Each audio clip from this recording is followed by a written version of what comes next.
Pirmais Latviešu ārstu kongress, kurš notika 1989. gadā, bija ļoti nopietns notikums. Tas pulcēja ap 6000 Latvijas un ārvalstu ārstu, medicīnas māsu, stomatologu. Un šis notikums bija nozīmīgs ne tikai profesionālā jomā, bet arī politiskā jomā atmodas laikā. Iezīmējas vairākas principiālas atšķirības salīdzinājumā ar iepriekšējiem kongresiem. Viena no visredzamākajām ir militārās medicīnas tēmas iekļaušana kongresa programmā plenārsēdes veidā, kur gan tie ārsti, kuriem ir praktiska pieredze darbā Ukrainā, gan arī tie, kas palīdz visiem sagatavoties iespējamām negaidītām situācijām, dalīsies ar savu pieredzi, dalīsies ar savām zināšanām.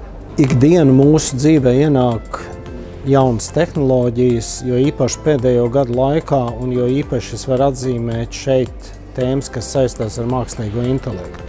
Vai mēs esam gatavi, vai mēs nepārsteidzamies, vai mēs nenokavējam, kādi ir momenti, kas ir ņemami vērā, ieviešot mākslīgo intelektu. Kongresā mēs atcerēsimies arī medicīnā vēsturiskās personības, kuras ir gan šobrīd ar mums, gan ir mūsu atmiņās. Es aicinu visus Latvijas ārstus, medmās, stomatologus, farmaceitus aktīvi piedalīties kongresā, gan ar saviem ziņojumiem, gan ar lekcijām, gan arī vienkārši klausītāju statusā, jo tā būs unikāla iespēja komunicēt ar kolēģiem no Latvijas un ārzemēm.